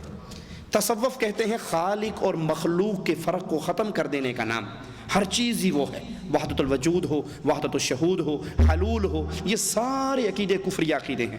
تصوف کے بانی مبانی ابن عربی کا ایک شعر سنا کر بات آگے ختم کرتا ہوں۔ وہ کہا کرتا تھا العبد رب والرب عبد یا لیت شعری من المکلف ان قلت عبد فذاک رب او قلت رب انی یکلف۔ بندہ خدا ہے، خدا بندہ ہے، بندہ خدا ہے، خدا بندہ ہے۔ مجھے نہیں پتا شریعت کس کے لیے آئی ہے، اگر کہیں شریعت بندے کے لیے آئی ہے بندہ تو خدا ہے، اور اگر کہیں شریعت خدا کے لیے آئی ہے تو خدا کو نماز روزے کی کیا حاجت ہے۔ مولوی زکریا صاحب فضائل صدقات میں لکھتے ہیں اے اللہ جو تو ہے وہ میں ہوں، جو میں ہوں وہ تو ہے۔ یہ تصوف ہے، یہ کفر کا عقیدہ ہے۔ امداد اللہ مہاجر مکی شمائم امدادیہ میں لکھتے ہیں بندہ وجود ظاہری سے پہلے خدا تھا اور بندہ ہی خدا ظاہر ہے۔ اشرف علی تھانوی امداد المشتاق میں لکھتے ہیں کہ ظاہر عبد ہے، باطن حق، ظاہر بندہ ہے، حقیقت میں اللہ ہے۔ ٹھیک ہے۔ بابا فرید کہتا ہے چاچڑ وانگ مدینہ ڈسے کوٹ مٹھن بیت اللہ، ظاہر دے وچ پیر فریدون، باطن دے وچ اللہ، بظاہر بابا فرید اندر اللہ ہے۔ تو یہ کفر کے عقیدے ہیں، یہ تصوف اسلام کا نظریہ نہیں ہے۔ جو لوگ 11ویں شریف کا ختم دلواتے ہیں، نبی کو زندہ مانتے ہیں، تعویذ بھی کرواتے ہیں، اور وہ لوگ کہتے ہیں کہ نبی ہمیں خواب میں ملتے ہیں، کیا یہ صحیح ہے؟ خواب میں مل بھی جائے، خواب تو چھوڑو، زندگی میں بھی ان کو نبی مل جائے تب بھی ان کو ملنے کا فائدہ۔ ابو جہل کو نبی زندگی میں ملتا تھے نہیں ملتے تھے؟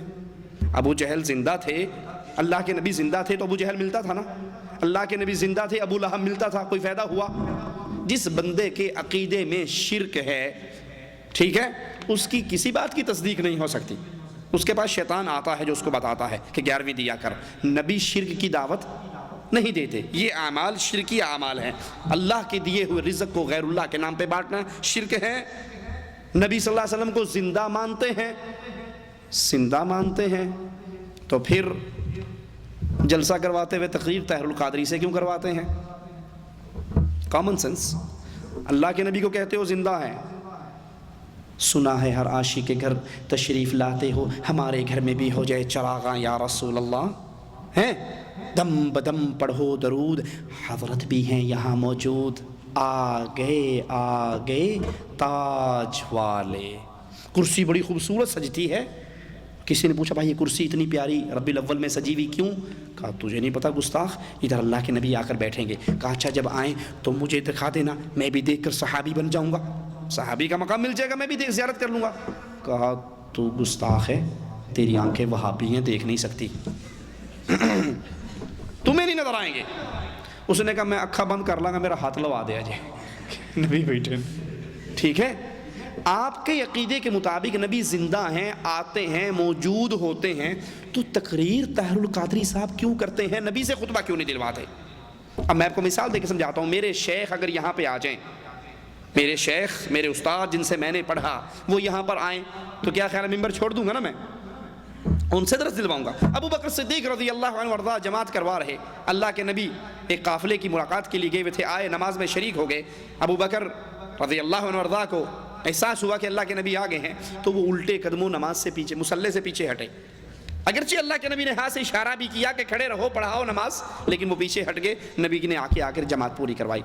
سلام پھیرنے کے بعد رسول اللہ صلی اللہ علیہ وسلم نے کہا کہ ابو بکر میں نے جب کہا تھا تجھے کہ نماز پڑھاتا رہے پیچھے کیوں اٹھا؟ کہا ابو قحافہ کے بیٹے کے لیے کیسے جائز ہے کہ رسول اللہ پیچھے کھڑے ہیں اور وہ امامت کے مصلی پہ کھڑا رہے؟ کہو پھر تم سے بڑا گستاخ بھی کوئی ہے؟ نبی کو اپنے اندر مانتے ہو، نہ ان سے تقریر کرواتے ہو، نہ ان سے امامت کرواتے ہو، نہ ان سے خطبہ دلواتے ہو۔ حقیقت یہ ہے کہ اللہ کے نبی اللہ کی جنتوں میں آرام کر رہے ہیں، دنیا سے مر کے جا چکے ہیں۔ اور تعویذ گنڈے کے بارے میں اللہ کے نبی کا فرمان ہے من تعلق تمیمۃ فقد اشرک، جس نے تمیمہ تعویذ لٹکایا اس نے شرک کیا۔ سبحانک اللہم وبحمدک اشہد ان لا الہ الا انت استغفرک واتوب الیک۔